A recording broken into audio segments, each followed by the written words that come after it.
আসসালামু আলাইকুম। দশম শ্রেণীর আজ আমি কবিতা রিভিশন দেব। তোমরা তো জানো যে কবিতা এবং বাংলা ব্যাকরণ শেষ হয়ে গেছে। তো আমাদের যে ক্লাসগুলো চলছে সেগুলো রিভিশন ক্লাস এবং সেই সঙ্গে সঙ্গে প্রশ্ন উত্তর পর্বও আলোচনার একটা ধারাবাহিকতা রয়েছে। তো আমরা আজকে আলোচনা করব সিন্ধু তীরে কবিতা। সৈয়দ আলাওল লিখেছেন, বিখ্যাত মধ্যযুগের কবি। তো আমাদের আজকে আলোচ্য বিষয় কি? সিন্ধু তীরে।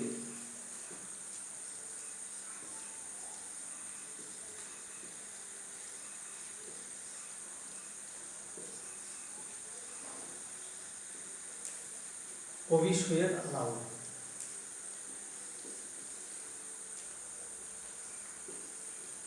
সৈয়দ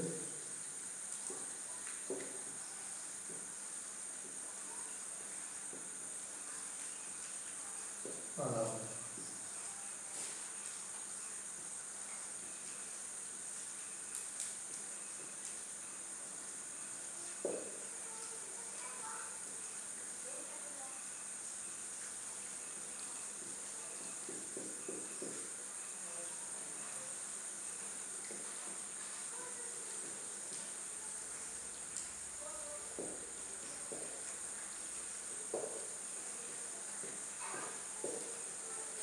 তো এই কবিতা, এই যে সিন্ধু তীরে কবিতা আজকে যে আলোচনার কথা আমরা বলছি, তো এই কবিতা আমি সবিস্তারে আলোচনা করেছি।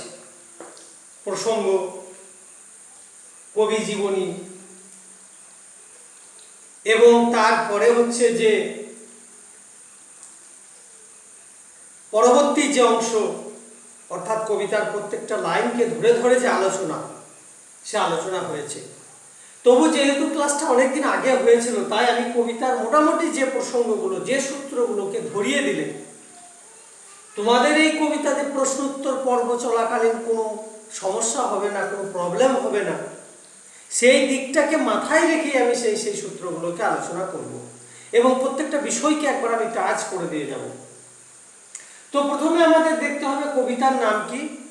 সিন্ধু তীরে। সিন্ধু কথার অর্থ কি? সিন্ধু কথার অর্থ হচ্ছে সমুদ্র।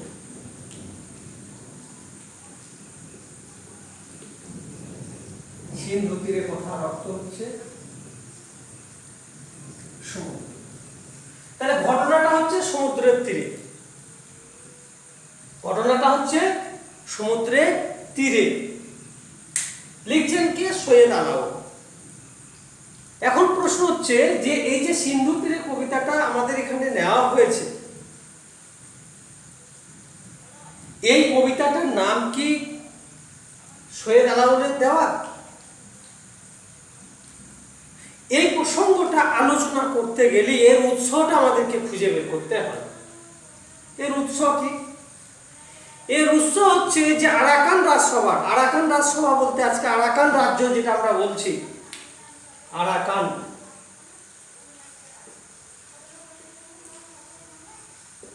তোমরা ইতিহাসেও পড়বে জলদস্যুদের কথা, মগ।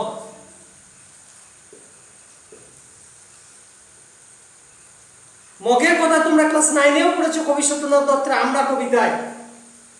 এছাড়া ইতিহাসেও দেখবে যে এদেরকে জলদস্যু বলা হতো। এই জলদস্যুরা আসতো কোত্থেকে? আরাকান রাজ্য থেকে। তাহলে আরাকান রাজ্যটার বর্তমান কোন দেশের মধ্যে পড়ে? তোমরা মায়ানমারের নাম শুনেছো, যা রাজধানী ইয়াংবান, বাংলাদেশ এবং ভারতবর্ষের প্রতিবেশী দেশ। সেই মায়ানমারের অন্তর্গত হচ্ছে আরাকান। এই আরাকান রাজসভায় কবি সৈয়দ আলাওল যোগদান করেছিলেন। কিন্তু এই রাজসভার একজন বিশিষ্ট ব্যক্তি, তার নাম হচ্ছে মাগন ঠাকুর।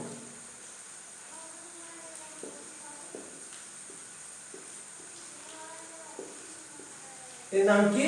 মাগন ঠাকুর।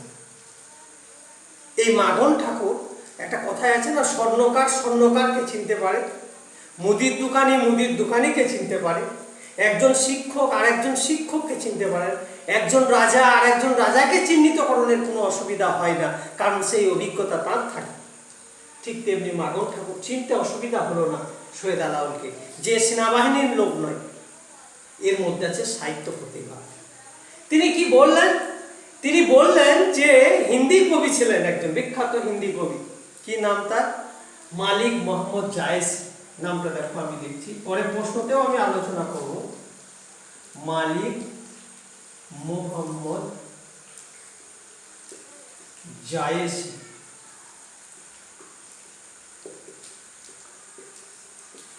ইনি হিন্দি কবি ছিলেন, মালিক মোহাম্মদ জায়েসি। এই মালিক মোহাম্মদ জায়েসির একটা বিখ্যাত কাব্যগ্রন্থ ছিল, কাব্যগ্রন্থটির নাম হচ্ছে পদুমাবত। আমি প্রশ্নেও আলোচনা করব, প্রসঙ্গক্রমে এসছে কোন বিষয়টা বলছি, পদুমাবত তার বিখ্যাত কাব্যগ্রন্থ। কার? জায়েসি। তো এই পদুমাবত কাব্যগ্রন্থটার অনুবাদ করার জন্য মাদন ঠাকুর অনুরোধ করলেন কাকে? সৈয়দ আলম। সৈয়দ আলমের কাব্যগ্রন্থ অনুবাদ করলেন এবং তার নাম কি দিলেন? পদ্মাবতী। পদ্মাবতী তিনি নাম দিলেন। সেই পদ্মাবতীর একটা অংশ বিশেষ হচ্ছে সিন্ধু তীরে। পদ্মাবতীর একটা অংশ হচ্ছে সিন্ধু তীরে। তাহলে সেখানে কি আছে? সেখানে তার যার নাম আছে সেটা হলো পদ্মা সমুদ্র খণ্ড। তাহলে স্বাভাবিকভাবে প্রশ্ন ওঠে, এই সিন্ধু তীরে এই নামটা কবির দেওয়া নয়, সংকলকের দেওয়া। বিষয়টা ক্লিয়ার হয়েছে? তাহলে এই সূত্র ধরে আমরা এই বিষয়টাকে জানতে পারলাম। কবি সৈয়দ আলাউল মধ্যযুগের যে সমস্ত মুসলিম কবি ছিলেন, যারও ইতিহাসের পাতায় স্মরণীয় এবং বরণীয় হয়ে আছে, যাদের জনপ্রিয়তা আজও ম্লান হয়ে যায়নি, তাদের মধ্যে একজন হলেন সৈয়দ আলাউল। আনুমানিক জন্ম 1597, আনুমানিক মৃত্যু 1673। তার বিখ্যাত কাব্যগ্রন্থ এবং প্রথম কাব্যগ্রন্থ কি? পদ্মাবতী। এছাড়া সেকেন্ডার নামা, তওফা বিশেষভাবে উল্লেখযোগ্য। তওফা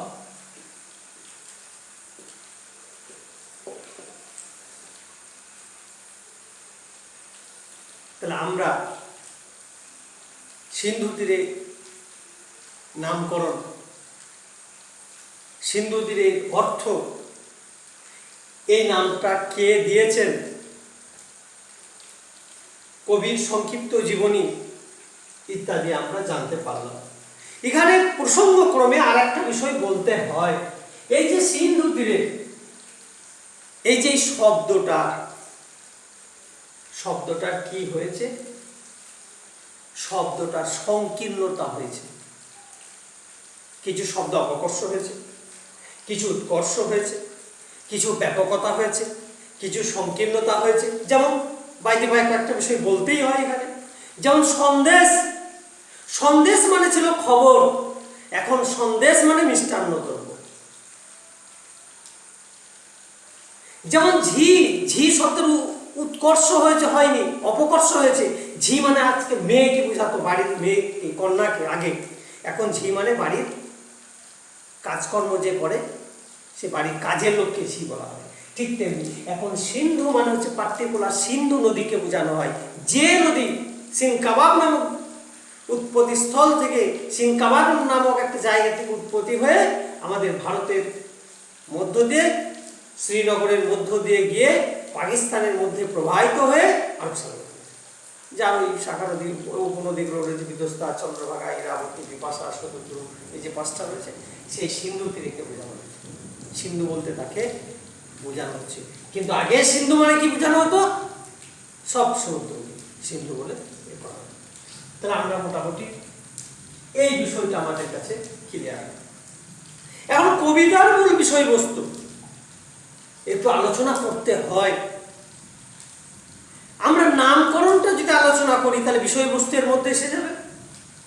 তাহলে কবিতার নামকরণটা আমরা একটু দেখি, নামকরণ কি বলছে।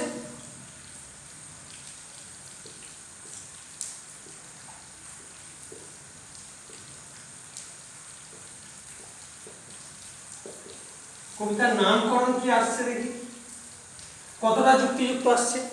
এই নামকরণ বলতে গিয়ে একটা প্রসঙ্গ বলতে হয়, কি এর পূর্ব প্রসঙ্গটা, সিন্ধু তীরের ঘটনাটা কেন এখানে এলো, কোন প্রসঙ্গে এলো?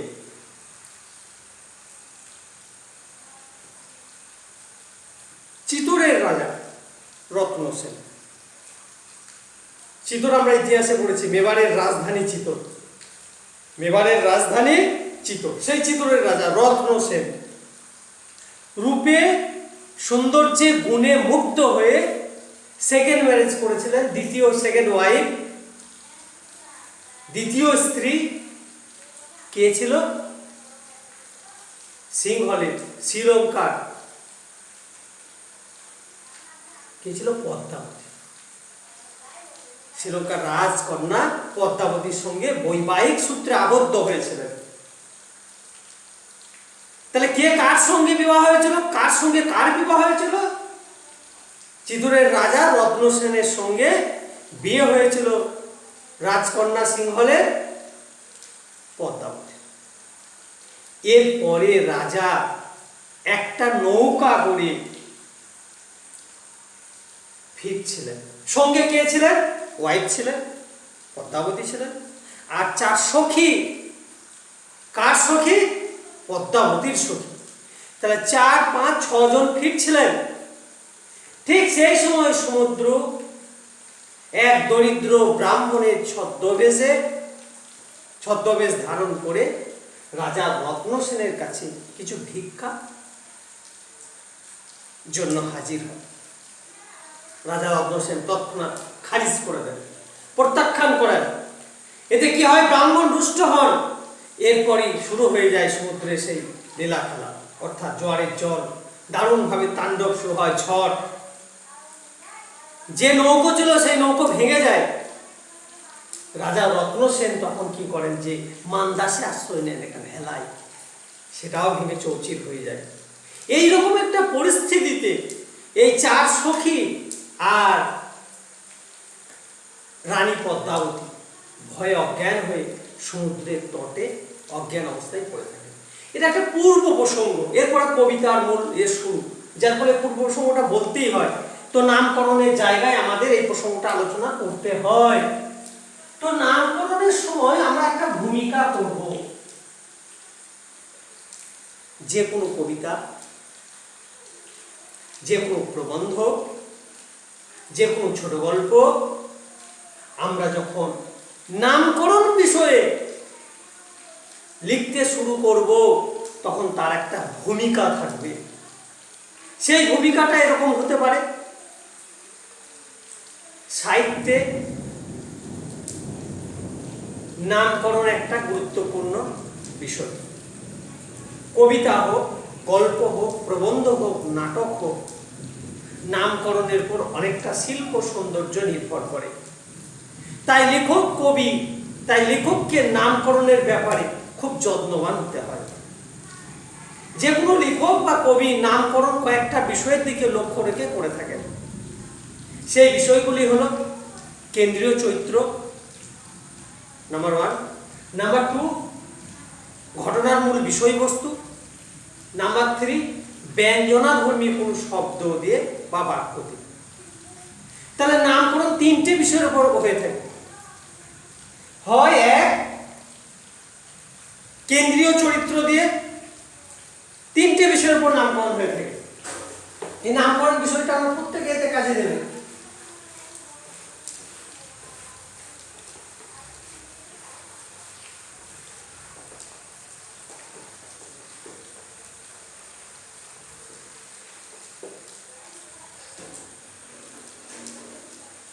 তিনটে। 1 নম্বর কেন্দ্রীয় চরিত্র, সেটা পুরুষ চরিত্র হোক আর মহিলা চরিত্র হোক, কেন্দ্রীয় চরিত্রের উপর নির্ভর করে 1 নম্বর।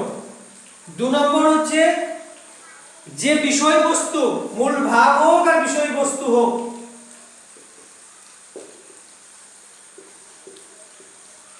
তিন নম্বর ব্যঞ্জনাধর্মী শব্দ, ব্যঞ্জনাধর্মী শব্দ। তো আমরা এই 3টে জিনিসের উল্লেখটা রাখতে পারি। যে নামকরণ লেখক মূলত তিনটে জিনিসের উপর নির্ভর করে থাকেন। নাম্বার 1 কেন্দ্রীয় চরিত্র, নাম্বার 2 বিষয়বস্তু, নাম্বার 3 ব্যঞ্জনাধ্বনি শব্দ। আমাদের এই আলোচ্য কবিতাটি কেন্দ্রীয় চরিত্র দেওয়া হয়নি, এখানে পদ্মাবতী এর নাম নেই বা রত্ন সেনের নাম উল্লেখ নেই বা সমুদ্রকন্যা পদ্মার নাম নেই, বিষয়বস্তুর উপর ব্যঞ্জনাধ্বনি কোনো শব্দ এখানে নেই। তাহলে কে পড়ে থাকলো? বিষয়বস্তু। বিষয়বস্তুর দিকে লক্ষ্য রেখে অনেকটা করা হয়েছে, অনেকটাই। তো আমরা ভূমিকাটা ঠিক এরকম করতে পারি, আবার এরকমও লিখতে পারি। শুরুটা পিতামাতা কানা ছেলের নাম রাখেন পদ্মলোচন, পিতামাতার আদরে কানা হয়ে দাঁড়ায় পদ্মলোচন, কিন্তু সাহিত্যের ক্ষেত্রে তা হয় না। সাহিত্যের ক্ষেত্রে কেন্দ্রীয় চরিত্র, বিষয়বস্তু বা ব্যঞ্জনাধ্বনি শব্দের দিকে লক্ষ্য করেই নামকরণ করা হয়ে থাকে। যাই হোক, আমরা ভূমিকাটা এইভাবে করে তারপরে কি করব, আমরা ব্যাখ্যায় যাব যে চিতোরের রাজা রত্ন সেন তার দ্বিতীয় স্ত্রী পদ্মাবতীকে নিয়ে ফিরছিলেন নৌকা করে। ঠিক তার পাশে অবস্থান করছে একটা দিব্যপুরী, যেখানে গাছপালা, ফুল, পাখি, ঝর্ণা ইত্যাদি অবস্থান করছে এবং সেটাকে স্বর্গের সঙ্গে তুলনা করেছেন কবি। সেখানে কে অবস্থান করে? পদ্মা। বাইরে ভাই এই বিষয়টা বলতে হয় তোমাদের, এখানে দুটো পদ্মা আছে। এক পদ্মা, পদ্মা সমুদ্রকন্যা, এই এক পদ্মা। নাম্বার 2 পদ্মা রাজা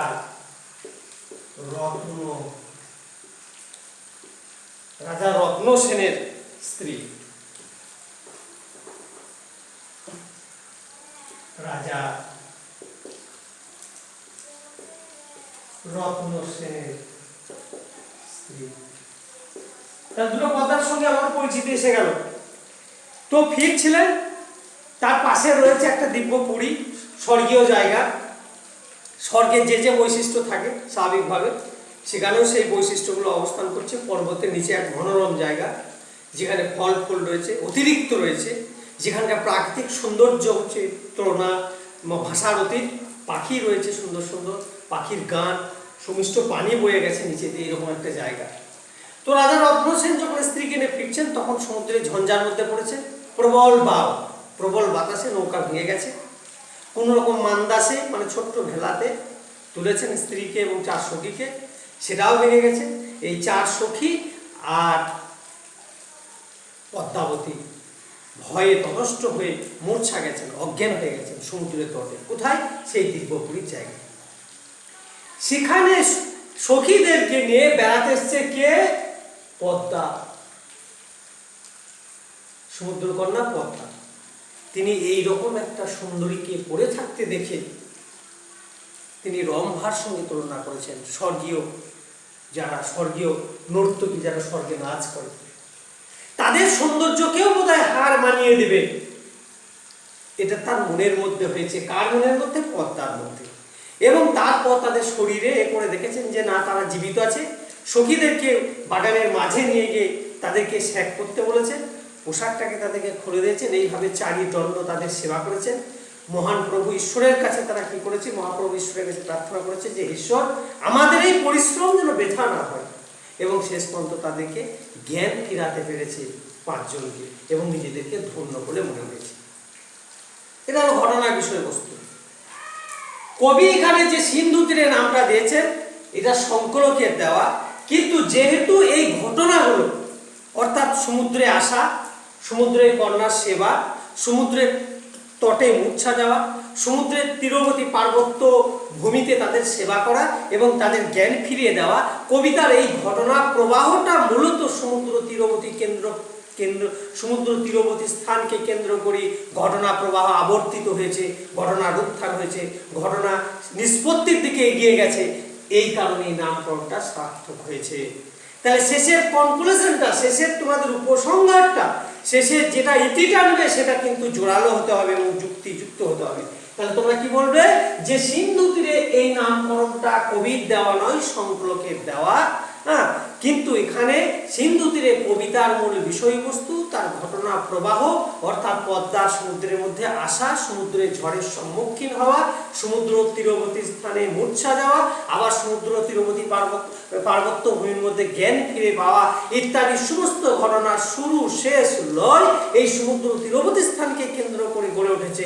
তাই স্বাভাবিকভাবে তার নামকরণ সার্থক হয়েছে। তাহলে তোমাদের কাছে আর একটা বিষয় আমি ক্লিয়ার করে দিচ্ছি। আজকের এই ক্লাসে আমি সিন্ধু তীরের মূল উৎস, তার বর্তমান অর্থ, আগের অর্থ কি ছিল, এই নাম কার দেওয়া, এর আসল নাম কি, কে রচনা করেছেন, কার নির্দেশে করেছেন, এর পূর্ব প্রসঙ্গ কি, দুই পদ্মা কি, নামকরণ কোন কোন বিষয়ের উপর হয়ে থাকে, কবির সংক্ষিপ্ত পরিচয় ইত্যাদি একটা বিস্তারিত আলোচনা তোমাদের আমি করলাম। এখন কয়েকটা প্রশ্ন নিয়ে আমরা আলোচনা করতে পারি।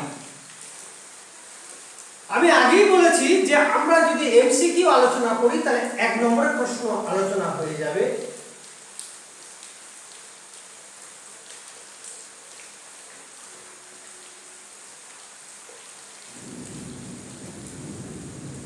তাহলে আমরা এমসিকিউ দুটো প্রশ্ন আলোচনা করতে পারি।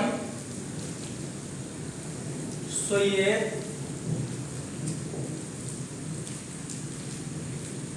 আলাউলের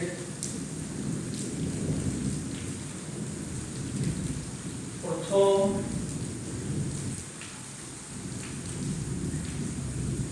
কাব্য গ্রন্থের নাম কি? সৈয়দ আলাউলের প্রথম কাব্যগ্রন্থের নাম কি? আমরা জানি সৈয়দ আলাউলের প্রথম কাব্যগ্রন্থ কি? উত্তর পদ্মাবতী।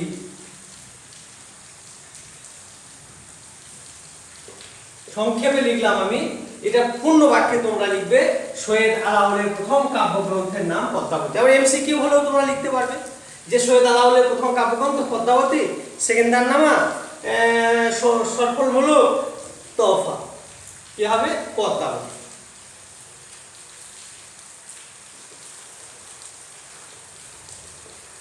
দু নম্বর প্রশ্ন আমরা লিখতে পারি পদ্মাবতী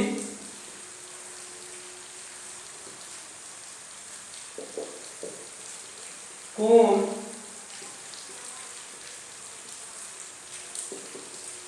কাব্যগ্রন্থে অনুবাদ?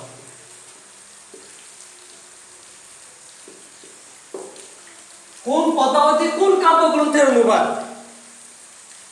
উত্তর কি হবে? পদুমাবত।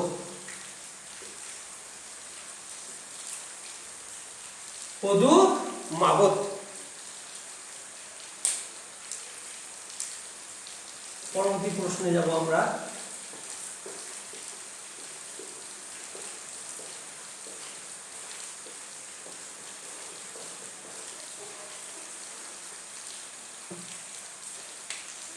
পদুমাবত গ্রন্থটি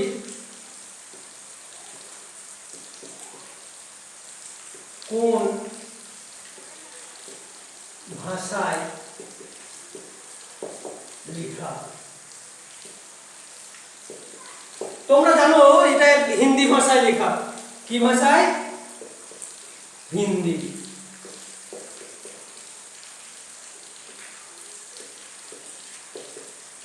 হিন্দি ভাষায় লেখা। এরপরে প্রশ্ন, পদুমাবত গ্রন্থের রচয়িতা কে? পদুমাবত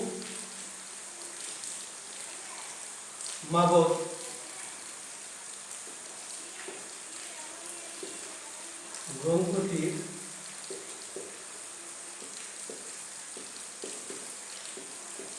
রচয়িতা কে? পদুমাবত গ্রন্থটির রচয়িতা কে? আগে আলোচনা করেছি এই গ্রন্থের রচয়িতা হচ্ছে মালিক মোহাম্মদ জায়েসি। মালিক মোহাম্মদ